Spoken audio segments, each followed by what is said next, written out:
So when I say I got all of law school paid for, I mean all of it. All of the tuition dollars, a stipend for books, I think, and a stipend for living expenses. And so I know you're probably thinking that there's some super secret, sophisticated way that I got this full scholarship. And I'm going to go ahead and disappoint you right away, because getting the scholarship, or I should say finding the scholarship, is actually an incredibly short story. Getting the scholarship was a little bit longer, but I'll share with you the short version of the story, the slightly longer version of the story, and then at the end, I'm going to give you guys my best advice on how to go about actually finding and getting these scholarships to law school, depending on where you are in the process. So the short version of how I got a full scholarship to law school is that I literally got a letter in the mail from this organization that offers full scholarships to law school and letting me know that I could apply. I applied, I interviewed, I got the scholarship, and that was it. The slightly longer version of that story is a little bit more melodramatic, a little bit more TV movie. And the reason is because when I actually got that envelope, I didn't open it up right away. And I don't remember exactly why I didn't open it up right away. I assume I was getting a lot of mail at the time. This was January, February of the year I was heading into law school. So I'm assuming I was getting marketing materials in the mail and brochures from law schools and application stuff and those kind of things. But the reason that I remember I didn't open it up right away is because when I finally did open up that envelope and look at the letter inside, it said that the scholarship was due that day. And it was a Friday, and I went into total freak out mode. And I could sort of barely think straight. And I remember going online and looking up what the application required and just like pulling old personal statements and rec letters and resumes and transcripts and all of the different things that I had used, presumably for other admissions or other scholarships. And one of the things that it did require, because I remember not having it, was a passport style photo. So I got in the car, raced to Walgreens, got a passport style photo, and then drove as fast as I could to FedEx to overnight this thing, because you had to send it physically in the mail. And so I remember sort of driving up to FedEx, jumping out, running in, and the person at the desk told me that the last overnight pickup had just left. And I was just beside myself. I walked back to the car totally defeated and just started crying. And I just thought that I had screwed up my whole future. I was such an idiot. And the only way that I could go to this law school, which was SMU Law, was to get a scholarship because it was so expensive. I don't remember what it was back then, but now with scholarships and fees, it's like $60,000 a year. And so no way was I going to be able to pay that without a scholarship. And I remember that I was in the car crying, and I called my sister, who was and still is an actress in LA. And at the time, she had worked in a day job for a few years in recruiting. And so I told her everything that had happened. And she said, Angela, don't worry about it. She said, those deadlines that people make up for applications, they're not real. They're not hard deadlines. They just put a number on it. They put a date on it so that people will turn in their stuff. She said, just send an email, let them know what happened and that you're overnighting the application and we'll get there on Monday. And so I didn't know whether or not to believe her, but it made me feel a whole lot better, and it made me think that I might have a shot in the dark. And so I did that. And sure enough, on Monday, I got an email back saying, yep, we just got your application and we put it in the stack with the others, and we'll let you know what happens. So I don't really know what the takeaway from that is, but it's probably something like always listen to your older, wiser sister, or you miss 100% of the shots you don't take, or never count yourself out, or, don't take no for an answer, or something like that. So yeah, I hope that story helps someone who might be in a similar position. So that was the finding out about the scholarship. The getting of the scholarship was a bit more complex. And so I remember getting an email sometime later that I had been selected to interview for the scholarship. And the interview process was like 2 or 3 days in Dallas. And so I had to drive up, and we met with the other candidates. We met with the former scholars of the scholarship. We interviewed with the entire board of trustees. And so it was a pretty involved process. Now, the reason or reasons that I think that I ultimately got the scholarship. They didn't tell me or anything, but what I assume happened was my LSAT score and undergraduate GPA were higher than median for SMU. And so I don't know what the numbers were at the time, but now in real time, the median LSAT score is a 163 and the median undergraduate GPA is a 3.76, and my highest LSAT score was a 165, and my undergraduate GPA was a 4.0. So I assume that those numbers helped. The other thing that I think really helped my my application or my candidacy was the fact that I had worked in public policy and government. And so this organization in particular, I should look up their mission statement, but it's all about sort of active democracy and working in public policy and individual representation and that kind of a thing. And so for the 4 years of college, I had interned or worked for a representative and then a senator in the Texas legislature. And so I think I was the only one of the candidates who had actually worked in government before. And so I think that really, really helped. I also do think, without trying to like humble brag about it, I do think I'm a pretty strong interviewer. I don't know. I think I've gotten a lot better over the years. So maybe I wasn't nearly as good as I thought I was back in the day.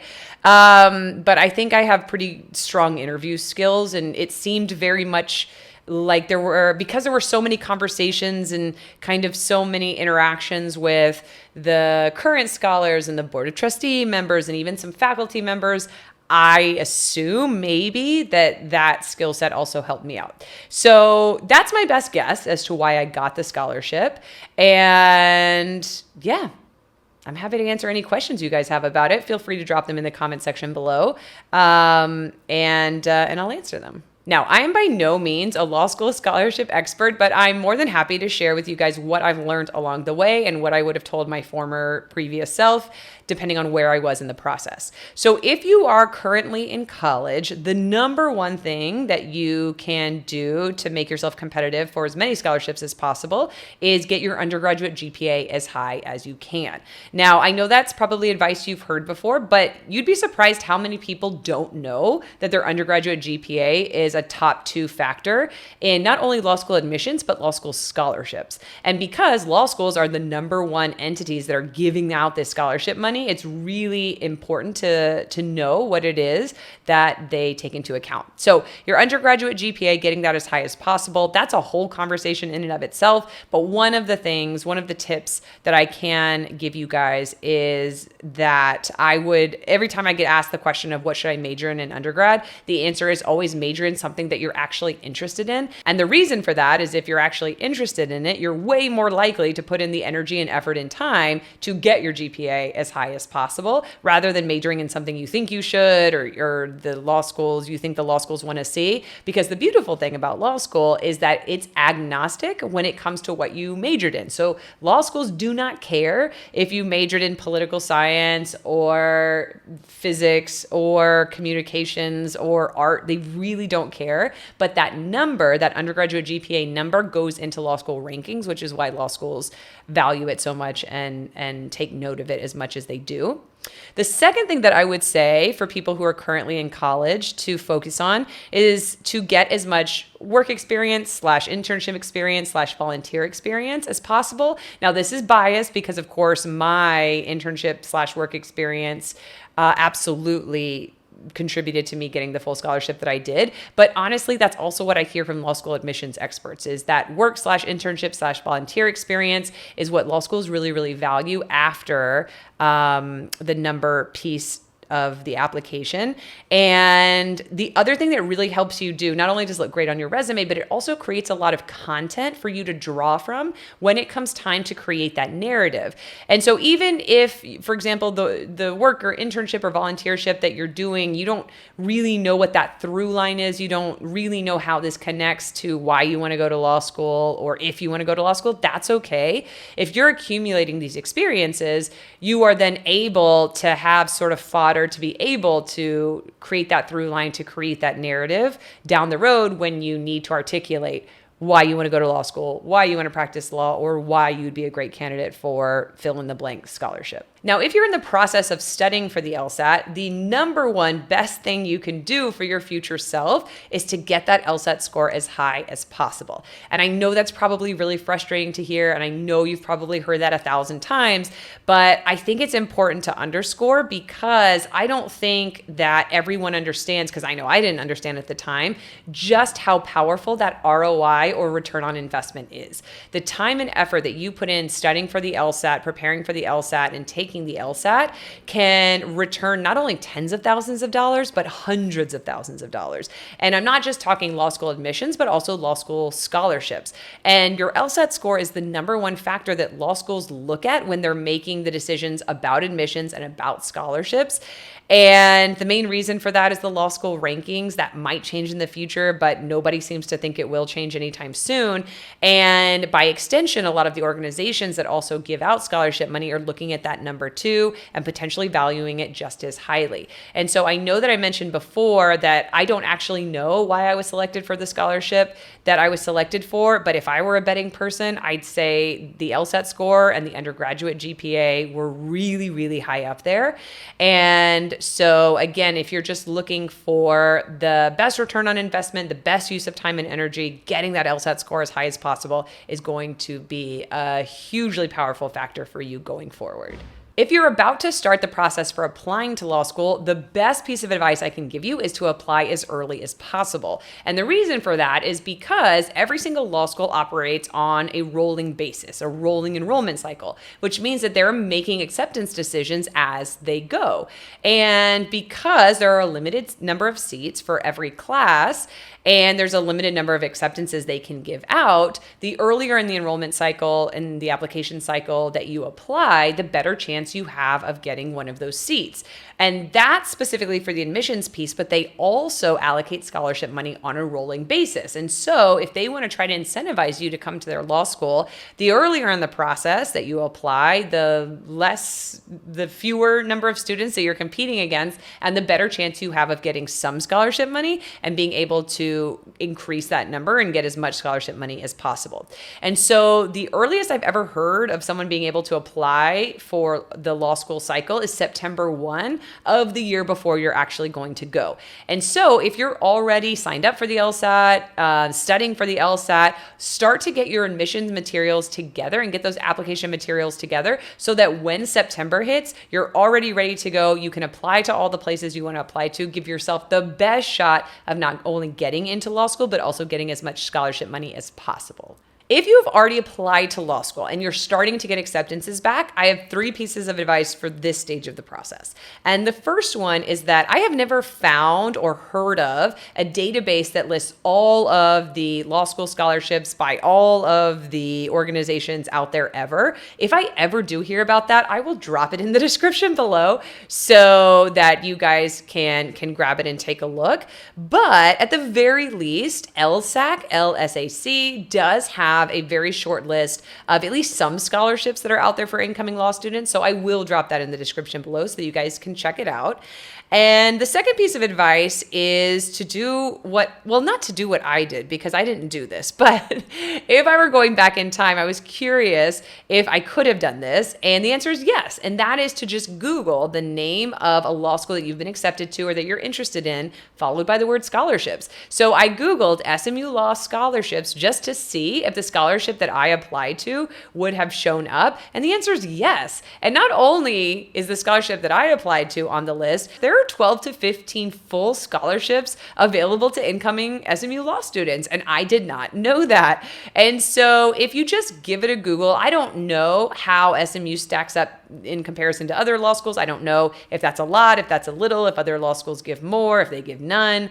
But it's definitely worth a Google. And the other crazy thing that I noticed when I checked out the scholarship page for SMU was that not all of these scholarships require separate applications. There are a handful that require the same application. So you don't even have to do this thing multiple times. So definitely check that out because it would have been nice to have known that full scholarship options were even available.